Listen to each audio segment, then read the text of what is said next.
Hello, everybody. This is Gabrielle and Charice with In Session Podcast, and we are back for our favorite time of the week, which is time talking with you guys on this podcast. So, Charice, as always, what are we talking about? And it's a really special day here, so I'm excited to be with you. Yeah, it's my birthday. Woo woo. So, yes, a new year for me. Yeah. So, very excited to be here today. And today we're talking about ADHD. I think we thought this topic was important because we see it thrown around a lot on social media, and our clients present with different symptoms of ADHD, and so I think it's important to shed light on it and what it can look like. Of course, I see a lot of kids that have ADHD, and so I think it presents differently, and it also presents differently if you're a girl or a boy, and so we can talk about some of that today, but where would you like to start with that? I think just kind of addressing the fact that this is such a common issue across the lifespan. So Charice right now sees a lot of younger kids, and I'll typically see maybe like college and up.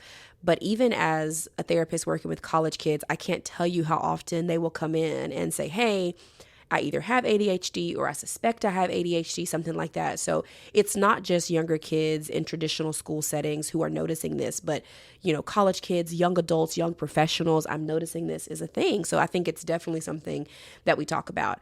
I would say for starters, when I hear clients mention ADHD, they talk a lot about it takes me a very long time to complete tasks. I can't stay on task. I lose focus really easy. And so they're noticing that their productivity is impaired in some way because maybe they aren't able to accomplish what they would like as quickly as they would like. What would you see? I agree. And I think when clients aren't sure of what ADHD is, or they're not sure what that looks like for them, they'll come in and say, yeah, I'm not being very productive. I want to do better. And so it can present with a lot of feelings of guilt, not doing enough, or they're not getting good grades, and so they feel like they're slacking on some things, and so I think they end up being really stressed. But I think what's unique about ADHD is that if you don't know that you have it, it just feels like you're operating normally, and so it feels like everyone operates this way. And when I say operating, I think I'm speaking to the brain is not getting enough dopamine. And so when it comes to being productive and getting tasks done, sometimes the brain is not pumping enough dopamine, which is the reward center in the brain that's like, if I do this, it'll feel good because I'll have it checked off on my list. And so there's not enough of that production. And so they have a hard time getting tasks done or staying focused on a task long enough to complete it. And so I do see a lot of those symptoms of anxiety or depression or just stress overall because they feel like they're not doing enough, but they feel like it's just the way that they learned how to operate.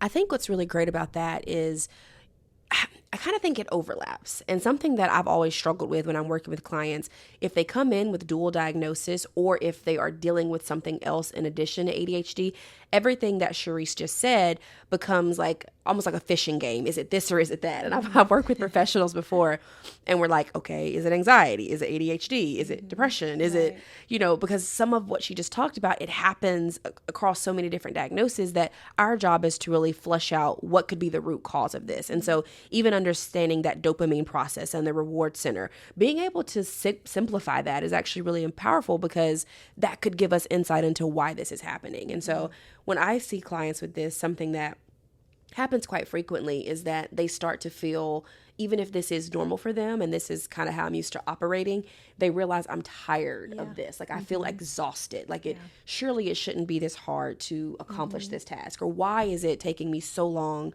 to accomplish X, Y, or Z? Do you ever see that? Yeah, my clients describe it a lot as feeling like they're in the ocean and they're not drowning. Like they're in the water and they're in the deep end, but they're treading and they're really, really getting exhausted. And so it feels like they're close to drowning. But once they start to drown, they kind of kick into high gear and then they do everything all at once. And then they get really exhausted again. And so I think I can see that pattern too, where the motivation is really, really low because, like I said, the dopamine is not being produced enough. But then when it gets down to the wire and it's like, oh my gosh, I have so many things to do at once. I need to do this or else I'm going to get fired. They kick into high gear and do it all. And so they're really treading really, really fast in order to stay above water. And they do. But then afterwards, they get really, really exhausted because they just did a million tasks in a really short time frame. And they are like, why couldn't I do this before I got to this point? So a lot of that guilt of what's happening to where I can't just do smaller scale things over time but I let it get to this big mountain and then I feel motivated. But I think that's how ADHD works when you're not getting that dopamine. Yeah. What do you think? Absolutely. And I think it's important to notice that when we're talking about ADHD, it can have different presentations. You know, obviously, yes, by gender, by age, but then some people are going to have more of those inattention deficits or behaviors, and then other people may present with that hyperactivity. I can't speak necessarily for the younger kids, but I know a lot of the clients that I see, they're very polar opposites. Either they are just really inattentive and that affects their ability to complete work tasks, school tasks, or the hyperactivity sort of prohibits them. They're kind of just bouncing from activity to activity, and it prohibits them from being able to give their best effort to certain things. What do you see in terms of like the inattention or hyperactivity? I think with kids, what I see is it's more of a combined type, because they, first of all, kids to sustain their patience and their energy, like it takes a lot of effort for them. And so, you know, already they struggle with that, because if you ask them to sit still for 5 minutes, a lot of kids can't do that just because that part of their brain hasn't developed yet. And so when we're talking about ADHD, I think them being hyperactive can make them have a hard time paying attention. And so it's kind of combined. But for some kids, it does present one way or the other. But I think as they get older, I see more of the inattention, because the hyperactivity kind of, as they get mature, they're able to say, okay, got it. In this setting, I'm able to sit still. I need to be able to do this. They know their expectations. And I think as adults, that's what I see too, is that they don't really have the hyperactivity as much. They still might fidget around, and it's hard for them to sit still, but they're able to be successful without the hyperactivity that I see in younger kids. I think with kids too, what's really unique is I see a lot of times their emotional intelligence does not, I guess, catch up to where they are intellectually. And so a lot of parents will be like, they're really smart and they're capable of doing all of their academic stuff, and they are, but emotionally they're not on the same level. And so intellectually it feels like their emotions should be on the same level, but because of their ADHD, which can make it hard for them to regulate their emotions, they can be very reactive and impulsive. I think those two are not matched up, and so the parents kind of get frustrated with why can they do well academically or do well in other settings, but when it comes to their emotional regulation, it's very difficult for them. Absolutely. And I think something that's really key here is that when we're talking about these things, and like, for example, take inattention. When we're talking about, you know, a client who may have ADHD who's dealing with the inattention portion of this, it's going to be the lack of attention to detail. They're careless, having certain mistakes. They may lose focus during certain tasks, difficulty with organization, or avoiding tasks altogether. But then with hyperactivity, there's going to be fidgeting, restlessness. They may leave situations when they're agitated, and they may have issues with impulse control. As I read those off to you guys, you may realize that, hey, I may deal with 1, 2, or 3 of those things, and I've never been diagnosed with ADHD. And I bring this up because a lot of what we're talking about, looking at the emotional intelligence and if it matches maybe the other types of intelligence, those are really key indicators for, is this diagnosable as ADHD or not? Because unfortunately, while this disorder is very prevalent, it's also misdiagnosed often.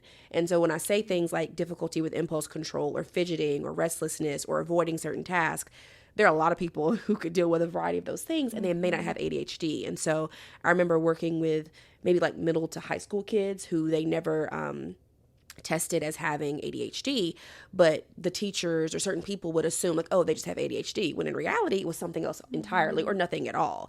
And so some kids may get bored in class. They're like, oh, I finished my work. And so they're just sitting there fiddling or doing something. It doesn't have to be ADHD. It could be something else. And so when we're listening and talking about these things, please do not automatically assume that, oh, I have something because we mentioned it. And, I think sometimes people say ADHD is very highly misdiagnosed, but I think it's one of the harder ones to actually get diagnosed with, because doctors, even if you're not going to a psychiatrist, are very weary, at least here in Alabama, of prescribing any type of medication, because usually it's a stimulant, especially for young kids. So what I see is that it's very... the testing is very rigorous, and so they're going to take their time to see if this is actually the case. They have to do a psychological exam. And if the doctor or psychiatrist does think they have it, it's a very close monitoring of the meds, very low dose. And so I would say if you're a parent and you're wanting to get your kids tested, make sure that, they're doing a thorough examination, because it can be something else. What's tricky about ADHD, which Gabrielle was talking about earlier, is like it could be many other things. And I see it closely related to trauma symptoms too, and a lot of people don't see that. Like I think when they're doing their own research, it's like, I definitely have this, but they're not seeing the overlap to where this could look like something else, even though it's entirely different disorder. So when you think about PTSD and trauma and ADHD, those are two different things, and they can develop in two different ways, but they are very closely related as far as symptomology. And I like what Charice just said, because first of all, let's get a thorough test, right? Because I don't know about you, but I will have people who will never go to a doctor or a psychiatrist, but they will self-diagnose themselves as ADHD. And what's scary, which I didn't realize this until entering into this field, but y'all, people can get medicine for ADHD off the street. And so please don't do that if you're listening.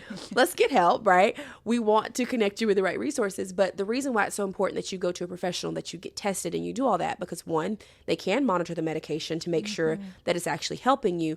But then two, they could also catch if it isn't that. Because like Charice said, if it's a trauma response or if it's something else entirely, they have the testing to be able to decipher what's really going on, which is going to better help your life. So. Yeah, I think it's so important. And you're right. I think people do try to self-medicate. And so with ADHD, it's that dopamine, right? And I think this leads to more dangerous coping, because with dopamine, it's like, what's instant pleasure? And for some people, it could be endlessly scrolling on social media. And so they come to you and the problem is, hey, I really, really want to get better at school. I want to be organized. I want to be on top of things. And so if they are doing things like scrolling to get their dopamine, it's like, well, which fire do we put out first? Like, do we attack you being organized, or do we attack the phone? But the phone is the only way they're getting dopamine, right? And so it's really hard for them to stop that. Yeah. And so I think it's difficult when you're talking about ADHD and someone may not be understanding of what it is, or they're self-diagnosed, because there is, I think, stigma around it of like, why do you need medication, or you should just be able to do all these things, when really it's that dopamine. But that dopamine does lead to behaviors that are essentially, they are in the person's control. Like, they can choose to put their phone down, but it's harder because that's their maybe only source of dopamine, their only feel-good chemical that's coming in. It's instant gratification. And so I think sometimes we are trying to handle, as therapists, many different areas when it comes to ADHD, and sometimes it feels like nothing is working. Some clients don't want to be on medication, and I understand that. As a child therapist, a lot of parents want to try other things before trying medication, and that's great. I think you have to understand, though, that it takes a lot more intentional effort, and you have to think about everything that you do. I think the most interesting thing that I learned about ADHD is that people with it, they can't really form routines, and so they don't have the thought to say, I'm doing this, this, and this during the day. It's just as things come up, they complete them, because that's how their brain works. And so I think a big coping skill for people with ADHD is live life the way that it works for you, not what it should look like. So for me, I don't have ADHD. Maybe my routine is I do this, this, this, this, and this each day. But with someone with ADHD, they're not going to have that forethought to say, I need to do all that in a day. They might even forget to brush their teeth, not because they don't want to, but because they're just not thinking about it. So maybe you have to put the toothbrush in an unconventional area, right? Like on the dresser, so you remember it. Maybe you have to put the keys somewhere else instead of in the bowl, because when you put it in the bowl, you forget where you put it, right? And so I think you have to figure out ways that work for you, that help you remember, hey, this is part of my routine, let me complete it. I love that. Live life in a way that works for you. And I will tell you, whether you want to try maybe a natural route or you want medication or something like that, I remember working with a psychiatrist, and something that, we kind of collaborated on, even if you're on medicine, there are some things that you're going to have to do practically to help manage your ADHD. So medicine is not I take this and then it fixes all of my symptoms. No, it drastically improves your ability to execute, and to have better management of those things. But there are still going to be some things that you're going to have to do. And so with this coping mechanism and these coping skills, that first one, which is, hey, I may not naturally be inclined to routines, but I'm going to live life in a way that works for me. That is how we start getting better at bedtime, morning time, maybe with our diet or certain tasks that we need to accomplish. I see this a lot with work assignments or school assignments. It could be as simple as, hey, if I could spend X amount of time per day, I'd be able to get this task accomplished, but their mind may not remember to block that time off. And so to your point, we may have to do some things unconventionally to make sure that it happens. I will say, though, and you can tell me if you agree, when clients are either on medicine or on some type of supplement, or they are doing something to help with that dopamine center with that, it drastically improves their ability to start. Even if they don't always stick to it, at least start routines. That could be helpful. The most crazy thing that I see with ADHD medicine is that when clients take it, they immediately notice a difference. It does not take a long time for them to notice, oh my goodness, the world feels different for me. I can view it in a different lens, and it's not better or worse for them. It just makes them function in a way that's more adaptable. And so like Gabrielle was saying, I love the word unconventional. Routines still might be unconventional. You might not do the things that the way other people do them, but the medication is going to make you more apt to be able to get started. And so there's this cute video on YouTube that you guys should watch. It's has a little brain, and so I think it's like Rachel Maccabee is the YouTube person, and there's a little brain, and he's trying to get across the bridge. And so people with ADHD, plank could be taken out of the bridge, and they're like, the brain's like, oh, how do I get across this bridge? I don't know how. But people that don't have ADHD can say, oh, well, I need to get it done because if I don't, it's going to be longer, or I'm going to be more anxious. I'm going to be more stressed if I don't. And so they can jump over those planks and get it done. People with ADHD look at those planks and they're like, this is impossible. I don't know how I'm going to get from point A to B. And so they'll go backwards. They'll go across the bridge in another way, an unconventional way, or they just won't do it because it's so much mental energy.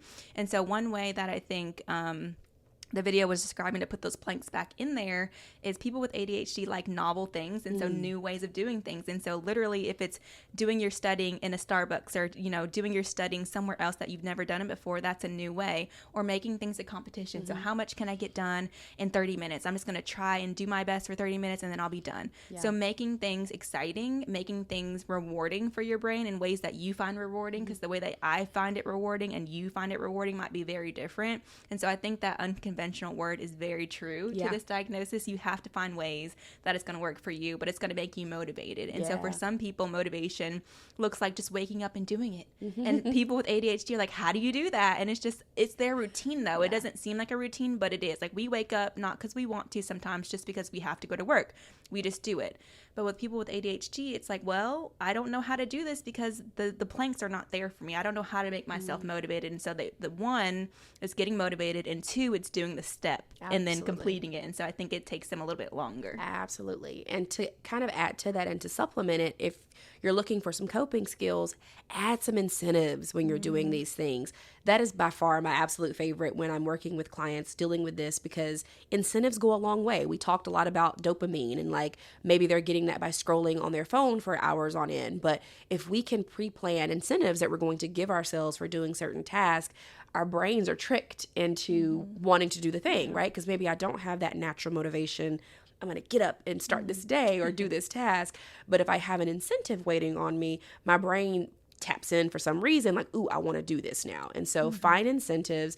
I create little incentive jars for my clients. They can leave them here at my office or they can take it with them. But things that they typically like, things they find rewarding, be it a Starbucks drink, be it binge watching a show, if they want to go to a concert, I don't care what it is, but get a jar, fill it with incentives, and then when they need to complete a task, say, all right, if I complete this task, I get to do XYZ incentive. And their brain is like, yes, let's do it. And they get it done, right? Because again, with ADHD, most of the times they still get it done whether there's incentives or not, but they're so exhausted when they do it that way because their brain is not getting any type of fuel to say, hey, keep going, or hey, yes, I feel rested, or hey, I have what I need. And so adding incentives is metaphorically like putting some gas in the tank for their brain, so they can get to where they want to go and not be on E when they get there. Yeah. I love that intervention. I never thought about doing that for adults. Of course, for kids, I do the behavior chart. I love a behavior chart, y'all. And so we do it weekly. And so there's usually 2 rewards. And so hopefully they'll get one of the rewards. One is smaller and one is bigger. And so say if you have 7 days, maybe if you do 3 out of the 7 tasks on there or goals on there, you get a smaller reward. And if you do 5 out of 7, you can get a bigger reward. And the kids are very involved in that. They make their rewards, they make their goals. And I think what's helpful about that is the parents are involved too. And so the parents have the responsibility to track and work on it with their kids. But it's ultimately the kids' responsibility, and the kids have agency in that. And so if they really feel really motivated by a reward, that's a good sign, right? So they are very into it, and they're very okay, so this equals this. Sometimes with ADHD, it doesn't feel that way. It's well, this equals I don't know how to do it, or this equals a lot of emotional frustration. And so they might leave the situation, and they might not even attempt to try it. But with the reward, it's I'm going to expect something positive. Even if I don't get it perfect, which I'm never asking for, I can try my best and get some of the goal, and I can still earn a positive reward for this because I tried and I made waves in the goal that I was trying to get. And so I think incentives are very important. And I think competition with ADHD is a very, Absolutely. they're very competitive. And so I would say make it a competition if it's healthy for them. Like, hey, you did 3 out of 7 last time. Do you think you can do even better than that? Like, what is better than 3? And get them very motivated to be better than their own selves. So I think competing with a version of themselves is really helpful too. Absolutely. Something else that we know is well documented, not just with ADHD, but mental health in general. Get some exercise, move your body. It is so understated. I was reading, I want to get the quote right, but essentially it was saying that in our culture, prescriptions are overutilized and medication, wait, did I say that right? Prescriptions or medicines are overutilized and then exercise is underutilized. And we're not saying that medications are bad. That's not what this is about. But medicine serve a purpose, so does exercise. Whether that is walking, whether it's shadow boxing, whether it could be yoga, Pilates, I don't care what it is, but moving your body in a way that you find enjoyable is so beneficial. And I think sometimes we think exercise has to be this really big, I burned X amount of calories and I am this Hulk superstar person. But really it's not about that. It's just, can I get active? Can I not sit down? Can I not be sedentary for 30 minutes, move my body, maybe get my heart rate up a little bit? And our brain is like, thank you for that. It does so many things for our mood, but specifically for people with ADHD, it gives them what they need by way of improving that inattention and improving that hyperactivity. And so you can call it blowing off steam if you want, etc. But the idea here is that if I can expend some energy, if I can exercise, then I'm better able to get a little bit more focused or not be as hyperactive. And that can take me a little bit further on this journey. Yeah. Gabrielle is a pro shadow boxer, y'all. She loves shadow boxing. I love water aerobics though. And I never thought that I would love it the way that I do. I think when you hear water aerobics, you probably think about the older ladies in the pool. And it is that. I think I'm the youngest person there. But it's okay. I love it. But it's a way for me to focus on what I'm doing. I'm really intentional about my movements. I can be very calm and very attentive to the person. And so I would say sometimes even like a group sport or a group activity is very important because you're not solely focused on your own movements. Like, it's like, okay, what is everybody else doing? What is the trainer telling me to do? Like, the person in water aerobics is outside of the pool, and so you're following them. And so you're very attentive to what they're telling you to do because it's intentional movement. You have to follow along with what the person is doing, or else you might bump into somebody, or you're just not going to be doing the movement correctly. And so I think there is so much value in doing things together, because it brings so much attention to this one thing that everyone's doing, and I think you feel a part of a group. I would say, though, sometimes with ADHD, it can be really important to do like an individual sport, even like an individual sport that has other people around, though. So like track or gymnastics or taekwondo, things like that. There's other people around, but you're focused on yourself, because sometimes with ADHD, I find, and we can do a topic on this too, I think I wrote down like neurodivergence in sports. You did. It can be dangerous because if you're not paying attention, like if you're in football and you're not paying attention because you're like thinking about other things, or you know, sometimes with ADHD it feels like it's very hard to just be in the present moment, and so you might be thinking about a million other things, but you're on that field, you might end up getting hit or hurt because you're not paying attention. And so I think you have to watch out if you're playing sports or you're playing like a team activity and you are finding yourself wandering or thinking of other things, because you have to be like in it in certain sports. Absolutely. And so I would say be intentional about what you choose. But I think there's so much value in group activities and also those individual sports where you can focus on yourself but also still have teammates around. Absolutely. And that speaks a lot to finding ways to get the support that you need, because, you know, even if it is an individual sport or an individual task within a larger sport, you still have a source of support that you can lean on. And this really comes into play maybe in academic settings or even in professional spaces if you're a working adult, because there are a lot of things that schools can do to offer support, whether that is for young children or even once you're in college. And that is really underutilized, but it's so beneficial because I have so many college kids that I'll see who they're struggling with this. And if they don't tap out and get the help from their school, their grades, their performance may not be as well as it could be. They may feel stressed. They may sometimes be borderline like bankrupting academically. And it's not because they're not intelligent. It's just that they need an extra layer of support in getting tasks and assignments done. And so if you find that you're dealing with this, I would highly recommend that you get your school on board at whatever level you are and utilize them for support, because there are some accommodations that they're going to be able to make for you that are really, really helpful. And not just in academic spaces, but check out your friend groups, your professional spaces. Even at work, sometimes you may have deadlines, you may have tasks. It is okay to say, hey, I need to change up how I'm doing this. So a prime example, I had a client who worked sort of like a 9-to-5 desk job. It was not cutting it with their ADHD. And so literally they just went and talked to their HR department and was like, listen, I deal with this.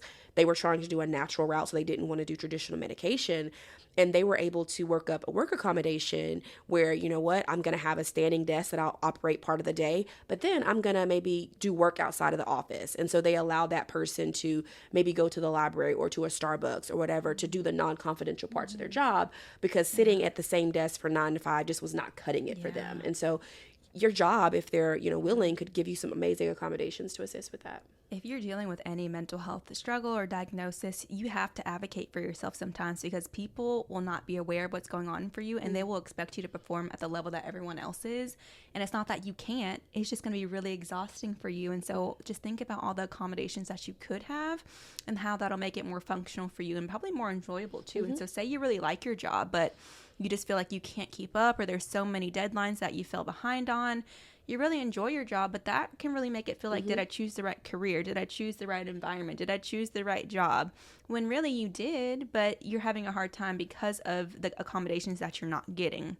I will say, for parents with smaller kids, if you notice they need any accommodations at school, please push to have the conversation with the school earlier on, because what I see sometimes is that they won't fully give them certain accommodations because they're doing well academically. And so that goes back to me saying, sometimes academically they're doing fine, but emotionally they're not on that same wavelength, and that's okay. It'll level out eventually, but sometimes they mature academically, but emotionally they're not there. But schools won't typically give an accommodation unless it's hindering academic performance. And so the earlier you have those conversations, the earlier they know, okay, this kid might have some struggles, and we can start to do some things hopefully to prevent that from happening. But sometimes you do have to push, because they will say academically, oh, they're fine, when emotionally things could be affecting them. Like, even if they're just highly anxious in class and they're doing well, that anxiety is not healthy. That level of stress, that level of mental health, struggle is not healthy for anyone. And so I think really advocate. And some things that I really think are really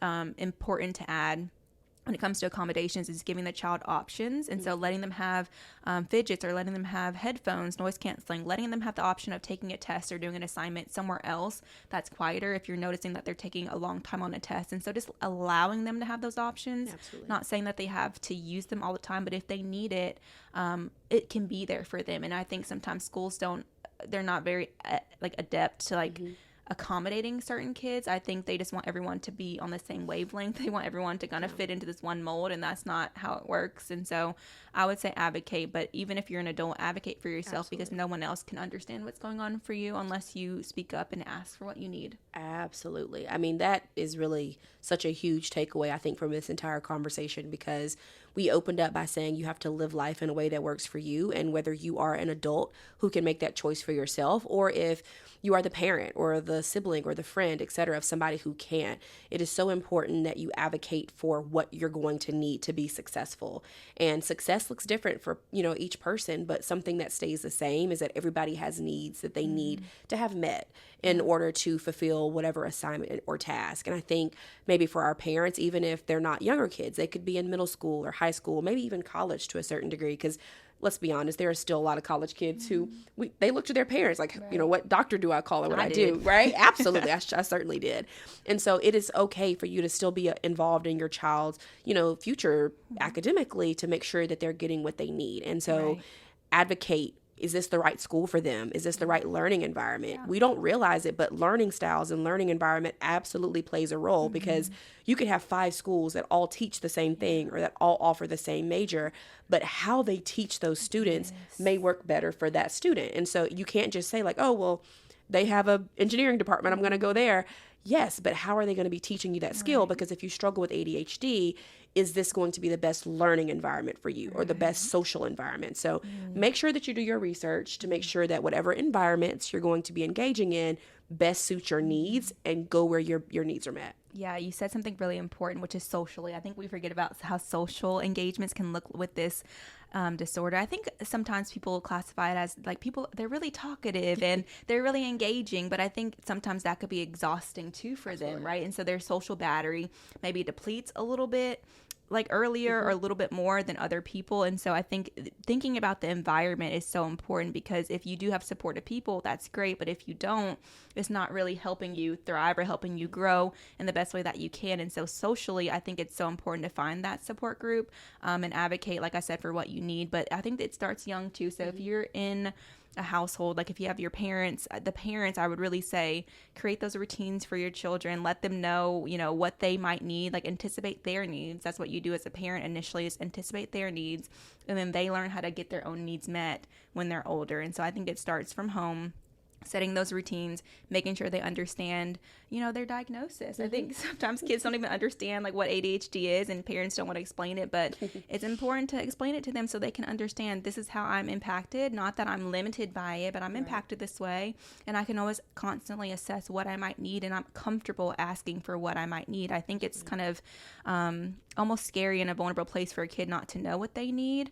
And they'll lash out and they'll try to get it that way, but no one can understand at that point if they're emotionally dysregulated. And so that's a very difficult line, I think, is helping them understand, but then helping them like make sure they're advocating for themselves too. Absolutely. Get comfortable with what you need. And if you're too young to do that for yourself, or if you have younger kids dealing with that, help them get comfortable with, asking for those needs. But that kind of wraps up what I would have to say. Anything else you'd like to add, Charice? No, I think that's it. Thank you guys so much for listening. This is our 3rd episode of season 4. We're so excited, and we'll be back for more next time. Bye.